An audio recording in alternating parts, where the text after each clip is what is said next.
Hello guys, ഞാൻ സുനിൽ പുലിക്കുന്നിൽ. ഈ ഫോട്ടോയിൽ കാണുന്ന രണ്ട് വ്യക്തികളെ നിങ്ങൾക്ക് പരിചയം കാണുമായിരിക്കും. ഒന്ന് യദു. 26 പെൺകുട്ടികളെ പീഡിപ്പിച്ചു എന്ന കേസിലെ പ്രതിയാണ്. അതേക്കുറിച്ച് സോഷ്യൽ മീഡിയ ചർച്ച ചെയ്യുമ്പോൾ യദു എന്ന് പറയുന്നത് ഒരു പ്ലേ ബോയ് ആണ്, അല്ലെങ്കിൽ ഒരു സെക്സ് വർക്കർ ആണ് എന്നാണ് വളരെ സിമ്പിളായി യദുവിനെ വിശേഷിപ്പിക്കുന്നത്. എന്ന് വെച്ച് കഴിഞ്ഞാൽ പൈസ കൊടുത്താൽ സ്ത്രീകൾക്ക് ഉപയോഗിക്കാൻ പറ്റുന്ന ഒരു സെക്സ് വർക്കർ. പൊതുവെ നമ്മുടെ ജനസമൂഹങ്ങളിൽ സാധാരണക്കാർക്കൊന്നും ഇതറിയാൻ വഴിയില്ല. അവരെല്ലാവരും സ്ത്രീകളായ സെക്സ് വർക്കർമാരെ കുറിച്ചേ കേട്ടിട്ടുള്ളൂ. എന്നാൽ അങ്ങനെയല്ല, ഇപ്പോൾ ഈ സമൂഹത്തില് പുരുഷന്മാരായ സെക്സ് വർക്കേഴ്സും ഉണ്ട്. അതിൽപ്പെട്ട ഒരാളാണെന്ന് പറഞ്ഞ് വളരെ ലഘുവായിട്ട് ഈ വിഷയത്തെ അങ്ങ് ചുരുക്കി കാണുകയാണ്. അതൊരു നമ്മുടെ സോഷ്യൽ മീഡിയ അല്ലെങ്കിൽ നമ്മുടെ സമൂഹമോ ഒരു ആണധികാരത്തിൻ്റെതായ ഒരു ലെവൽ കീപ്പ് ചെയ്തുകൊണ്ടാണ് ഇദ്ദേഹത്തെ കുറിച്ച് ഇവിടെ ചർച്ച ചെയ്യുന്നത്. അത് വലിയ ചർച്ചകളോ അങ്ങനെ വിഷയങ്ങളോ ഒന്നുമല്ല. എന്നാൽ മറിച്ച് ശ്രീലക്ഷ്മി അറയ്ക്കൽ, ആ പെൺകുട്ടി ഒരു സാമൂഹ്യ പരിഷ്കർത്താവ് എന്ന് തന്നെ പറയാം. കാരണം ഇന്ന് സമൂഹത്തിൽ നിലനിൽക്കുന്ന പഴയ കുറെ യാഥാസ്ഥിതിക വ്യവസ്ഥയ്ക്കെതിരെ സംസാരിക്കുകയും പ്രവർത്തിക്കുകയും ചെയ്യുന്ന ഒരാളാണ്. അവർ സ്വന്തമായി വിദ്യാഭ്യാസം നേടുകയും അവരവരുടേതായ സാമൂഹ്യ മേഖലകൾ അല്ലെങ്കിൽ അവരുടേതായ മേഖലയിലൂടെ വരുമാനം കണ്ടെത്തി ജീവിക്കുന്ന ഒരു വ്യക്തിയാണ്. അവര് നാലോളം എന്നുവെച്ചാൽ അവരിഷ്ടപ്പെട്ട, അവർക്ക് സ്നേഹം തോന്നിയ, അവർക്ക് പ്രേമം തോന്നിയ 4 പുരുഷന്മാരുമായി ശാരീരികമായി ബന്ധപ്പെട്ടു എന്ന് സോഷ്യൽ മീഡിയയിലൂടെ വിളിച്ചു പറഞ്ഞ ഒരു സംഭവമാണ്. അവരെ ഇനിയും വിളിക്കാൻ വയ്യാത്ത തെറിയൊന്നുമില്ല. ഒരു സെക്സ് വർക്കേഴ്സിനെ വിളിക്കുന്നതിനേക്കാൾ അപമാനകരമായ രീതിയിലുള്ള തെറികളാണ് ഈ പെൺകുട്ടിയെ നമ്മുടെ സമൂഹം വിളിച്ചുകൊണ്ടിരുന്നത്, ഇപ്പോഴും വിളിക്കുന്നത്. കാരണം എന്താണ് ഇവർക്ക് ഉൾക്കൊള്ളാൻ പറ്റത്തത്? ഒന്ന്, ആണധികാരത്തിന്റെ നിലനിൽപ്പോ എന്നുള്ളതല്ല. ഇത് ഒരു ദളിത് സ്ത്രീയാണ്. ആ സ്ത്രീ വന്ന് പറയുന്നതാണ് ഇവർക്ക് പ്രശ്നം.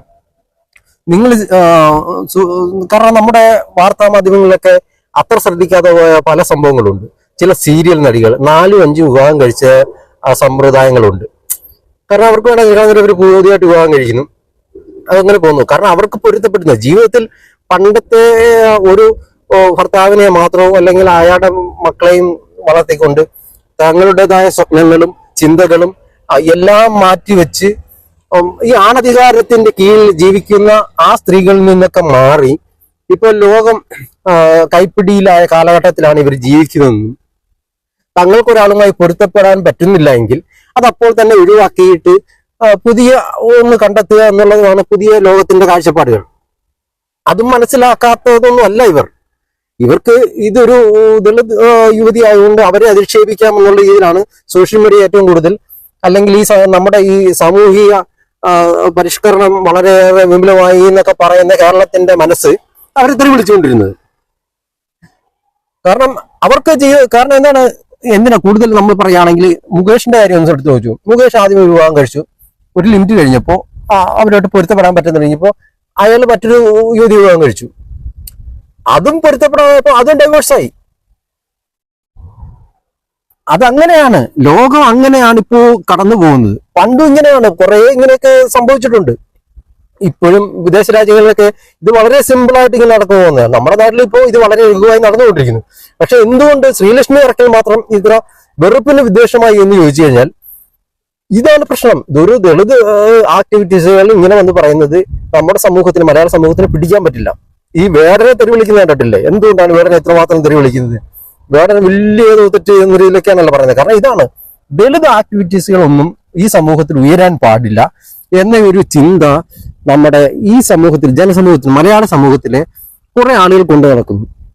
അവരാണ് വന്ന് പച്ചത്തെറി വിളിക്കുന്നത്. ഈ ശ്രീലക്ഷ്മിയെ വിളിച്ച തെറികളൊക്കെ കണ്ടു കഴിഞ്ഞാൽ നമുക്ക് ശരിക്കും നിനക്ക് എങ്ങനെയാണ് ഈ സമൂഹത്തിലെ ഇത്രയും മാത്രം വിദ്വേഷം കൊണ്ടു നടക്കുന്നു തോന്നുന്നു.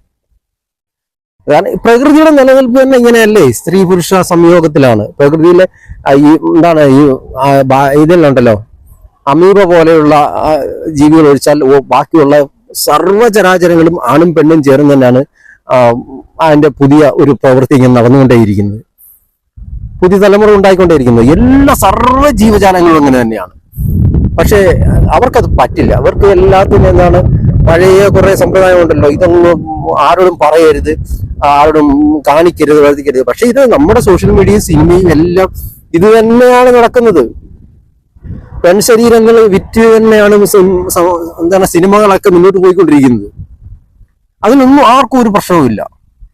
ഇതാണ് ഇവിടെ എന്താണ് വളരെ വ്യക്തി ഏകീകൃതമായി അല്ലെങ്കിൽ ഒരു ദളിത് പക്ഷത്തെ വിമർശിക്കുന്ന രീതിയിൽ, വിമർശനമല്ലല്ലോ, അധിക്ഷേപിക്കുന്ന രീതിയിലുള്ള പ്രവർത്തനങ്ങളാണ് നമ്മുടെ ഈ സംസ്കാര സമരം എന്ന് പറയുന്ന ഈ മലയാളി സമൂഹത്തിൽ കൂടുതലായും നടക്കുന്നത്.